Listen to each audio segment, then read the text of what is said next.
It's the only song, the only thing that ever made any sense, ever meant anything to him, and he just loves it.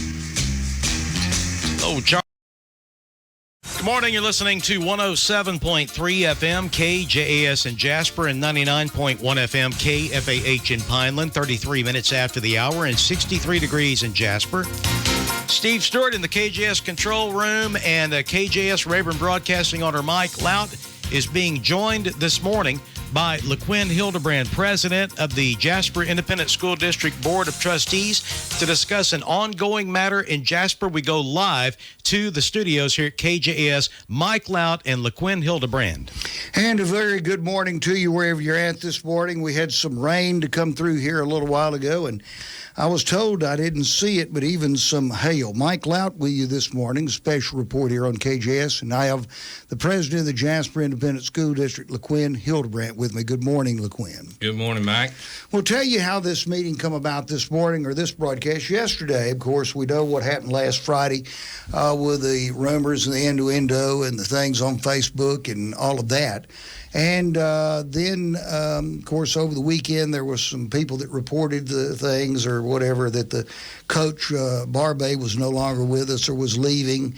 All of those things. With the Jasper Independent School District superintendent, Dr. Gerald Hudson, came here yesterday and visited with us, and we kind of got to the bottom of all of that.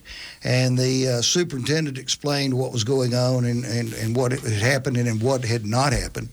And more importantly, he talked about what had not happened, and then other things. But anywhere in that yesterday, Lequin called me this morning as the president of the school board, and he said that he would like to come in and talk to us today about his side of things that are going on and some accusations and things that had been said yesterday.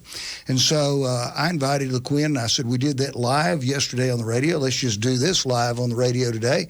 That way where we can get it all out here and fairly give him his side of the issues at hand. Good morning. Good morning, and thank you, Mike. I really appreciate this opportunity. And as I did mention to you this morning, you did emphasize, from what I've heard, I'll be honest with you, I don't read news, I don't listen to news, and I don't watch the news.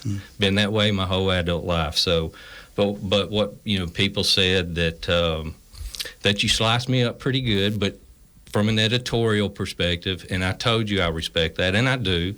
We're all entitled to our opinions. The sad thing of that is there's a certain portion of the public that's going to take your opinion or my opinion or anyone else's opinion as the gospel. Absolutely. And that perception is always going to be there, and I understand that too. So, but with that, and because of that perception, I wanted to just come in, share a couple of moments, and share with the people how the board operates, what we do, what we don't do, what we can do, what we can't do. So hopefully that those who now have a glim view of the board of trustees, maybe it will give them some comfort, help them to better understand. And quite frankly, I'll tell you, I'm in my second year as a trustee, and it's not like anything anyone could ever imagine. It's a whole different world. And I'll get into some of that here in a moment. And what I am speaking about is strictly board operational procedures, policy, etc. Won't be discussing any particular school item or business. That's not my role. It's not my responsibility. But, one of the things that I can speak to when I signed on to run, and I remember Mary Alice Debney was one of the first people that I ran into after word had hit the street I had filed to run, and she said, "What's your platform?" Well, I really hadn't thought about it, but just it rolled out of my mouth. I said, well, to hopefully do the right things for the right reasons, and to help people understand that sometimes decisions, well, not sometimes, all times, decisions aren't supposed to be popular, just right. And with that, when we as a board we meet and we vote or we make a decision or we create a plan, that decision or that vote or that plan comes after exhaustive review, exhaustive discussion, laborious research. We don't just get together for 20 minutes a month and decide something. I mean, each board member individually has taken on a certain amount of study and a certain amount of time on their own to understand a situation that might be facing us. Now, the one of the, I guess, lack of understandings from much of the public is board members, we either act as a board or we don't act at all. Individually, we're just another man or woman. It has to be a board vote or a board decision. And one of the things I like about the operating policy of the Jasper Independent School District Board of Trustees is you can't not vote. When an item comes up to vote, every member, unless there's some serious conflict of interest, every member is required to vote, and that vote's in public. So, and with 7 trustees, unless you have some absences, there's never a tie. There's never a tie-breaking vote. It either passes or it doesn't. And those votes, I can say, from last year's board, this year's board, they've not been taken lightly. There's been plenty of healthy banter and discussion, debate. Even when we, if we're in closed session, it can get real healthy in a hurry. But fortunately, the current board, those men are very solid. You could not assemble a body of people to transact the business that we're required to act and stay within the confines of policy and rule and law as we're required to do. But back to my comment about making those decisions, and especially the ones that are not popular. It's difficult to make any decision when it's going to be sensitive and it's going to be met with opposition.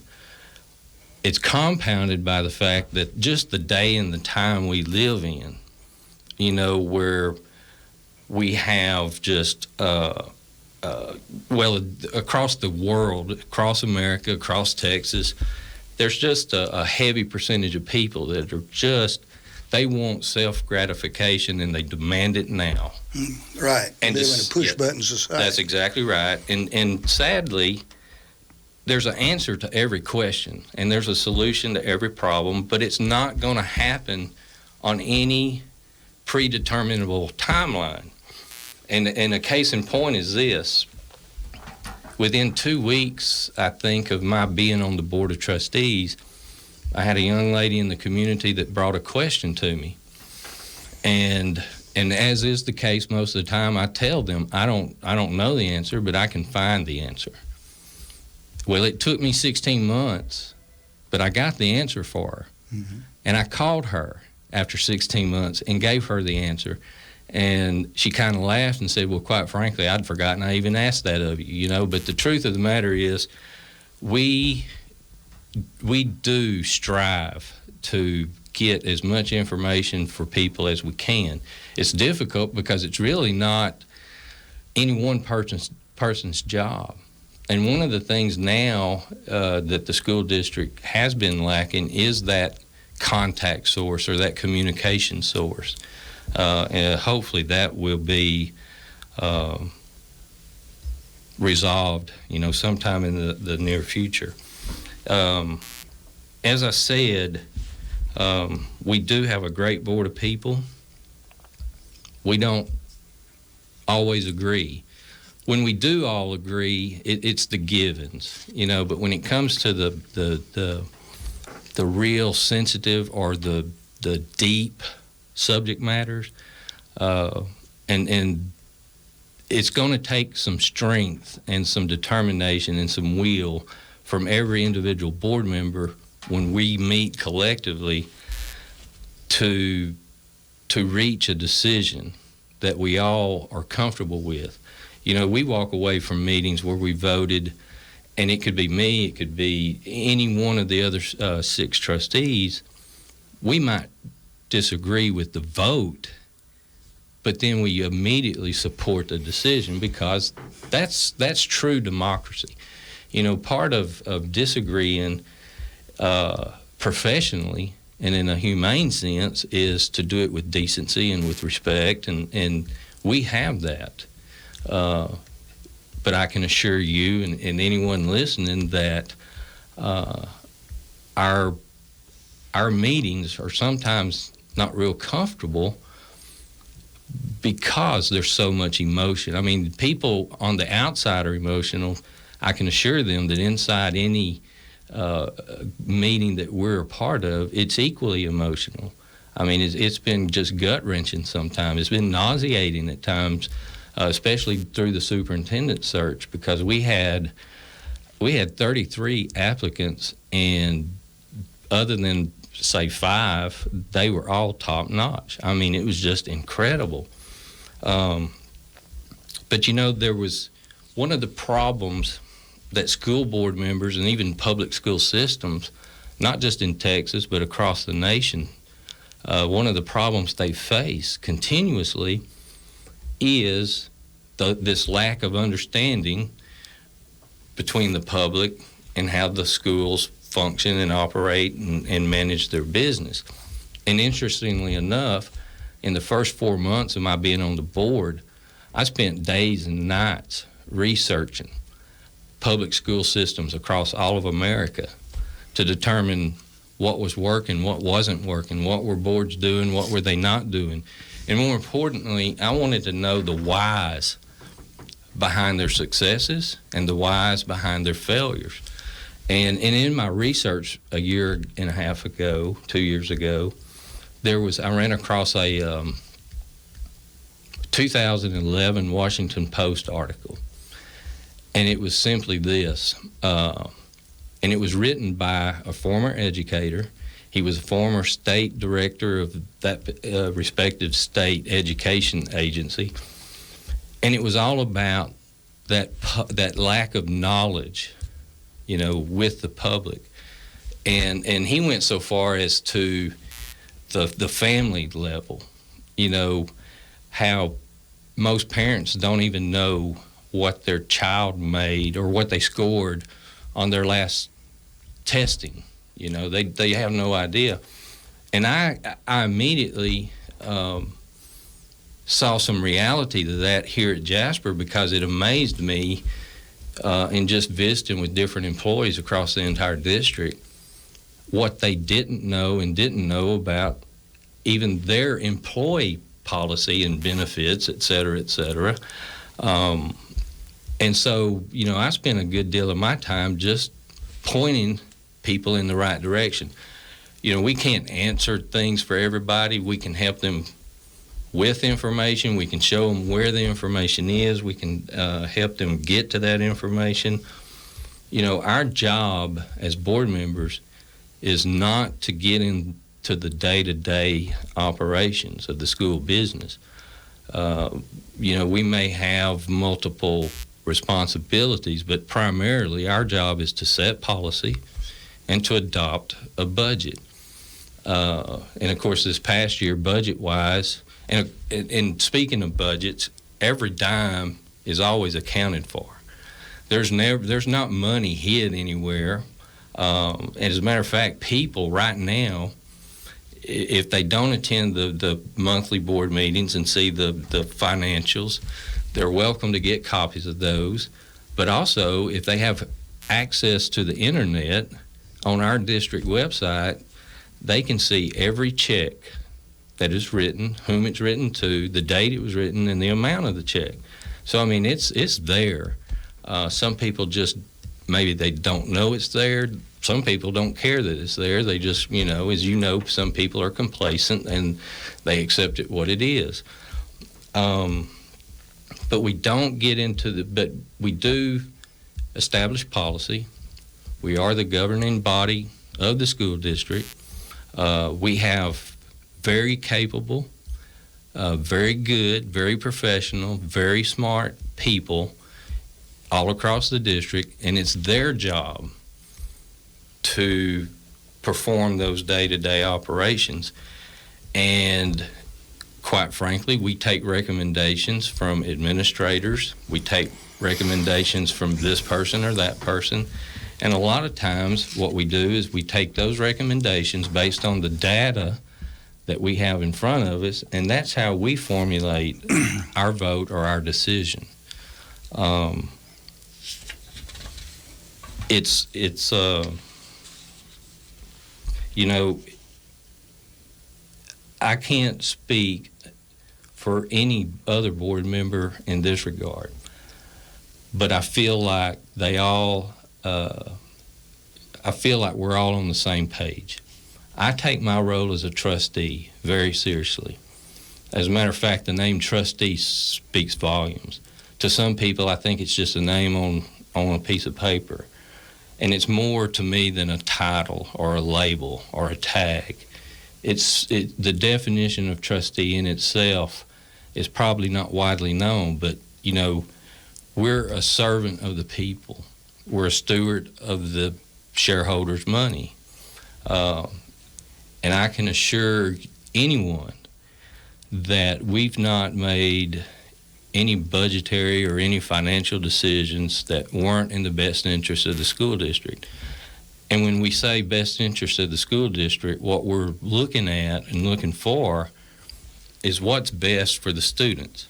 Not one student, not one campus of students, but all 2,500 students. You know, I liken it to this.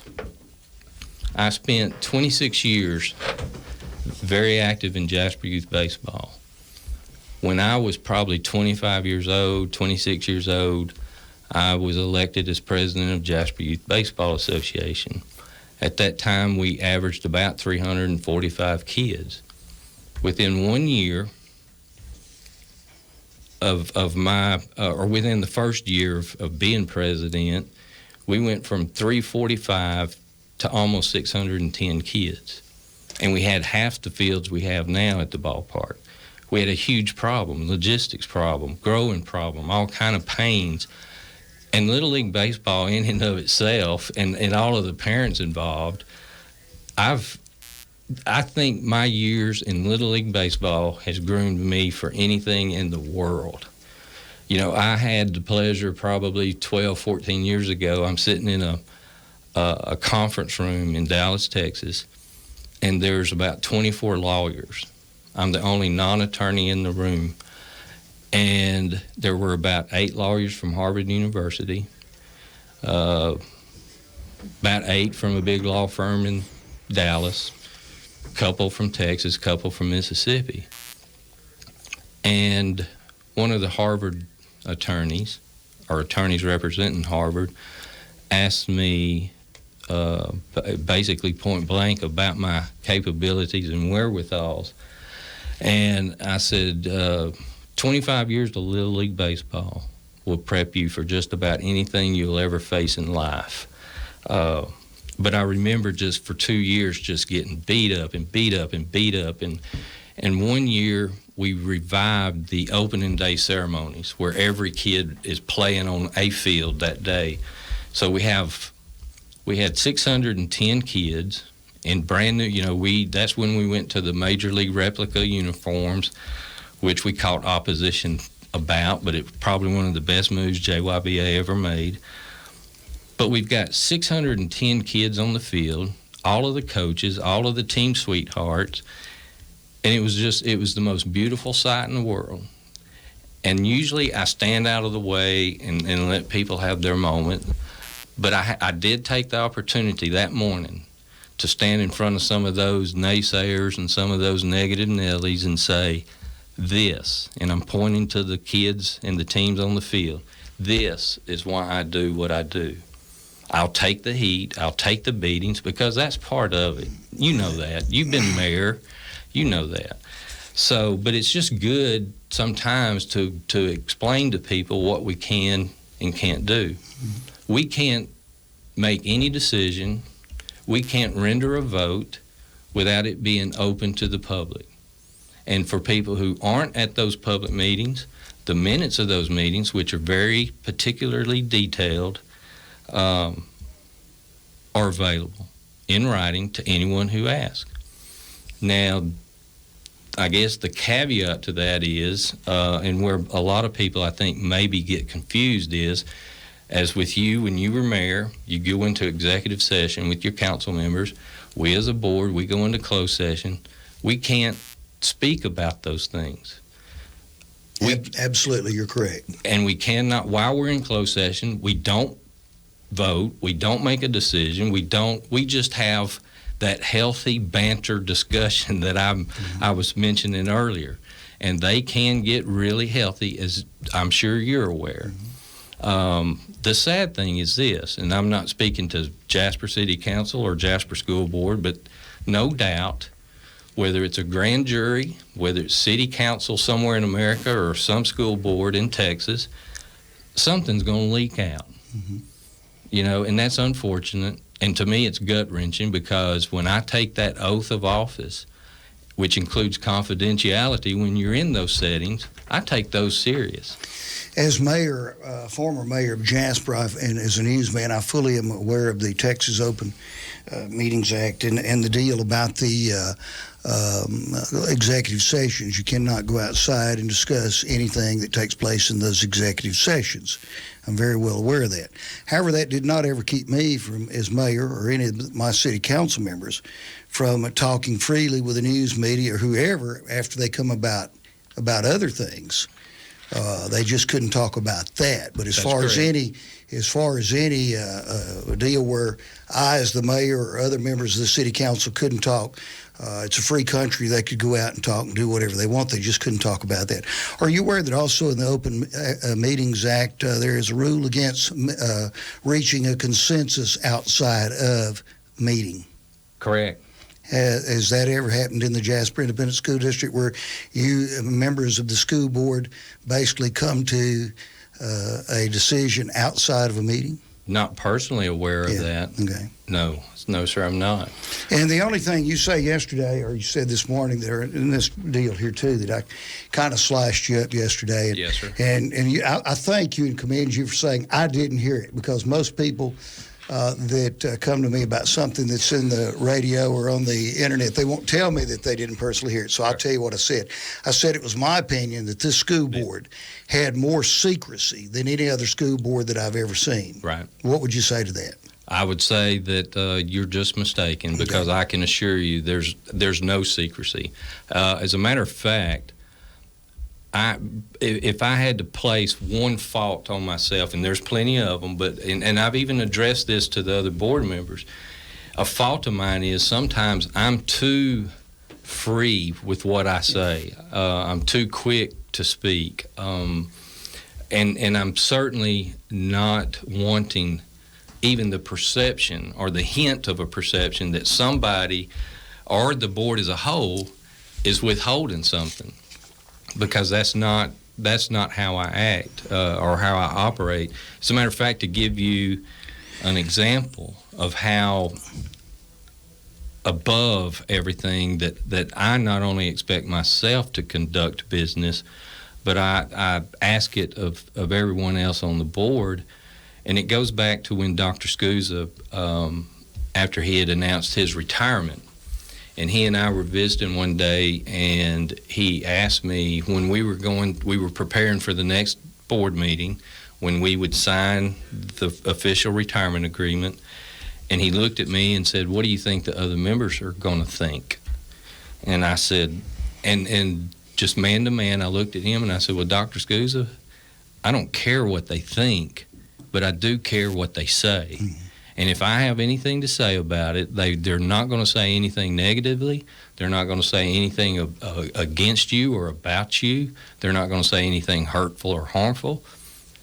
For one reason, it's just the right and decent thing to do. And what I admire about the board we have now, even when we have these disagreements, to a man, we are doing what we really believe is the right thing, the fair thing, and the equitable thing for the sake of the whole school district. So I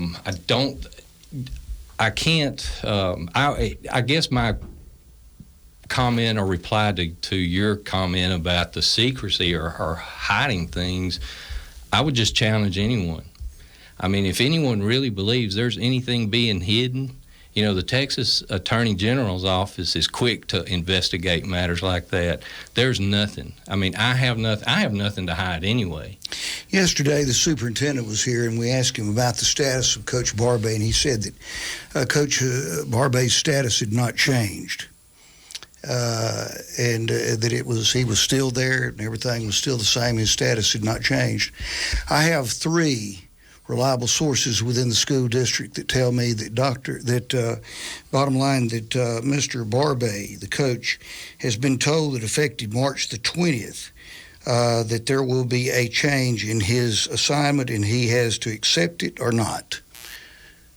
If Dr. Hudson told you that yesterday, then I would have to believe that's it. I've not discussed with Dr. Hudson any timeline, and I don't hear or see what anyone else says or speaks about. I'm only asking. I can't. He said yesterday that there was no change in Mr. Barb, the Coach Barbay's status. I know as of yesterday morning, the last I had. But I understand, or I've been told by 3 reliable sources that are within the school district, that that was technically true, but that Coach Barbay has been told that he's going to be reassigned to another position within the school, and he has a choice to either take it or go somewhere else. Is that true? Well, I wasn't a part of that conversation, so I don't know if it is or isn't. And if those reliable sources were a part of that conversation and that's what they heard, take it for what it's worth. But I wasn't a part of any of those conversations. When you put something like that, you say, well, is it technically true or is it false? It would be kind of like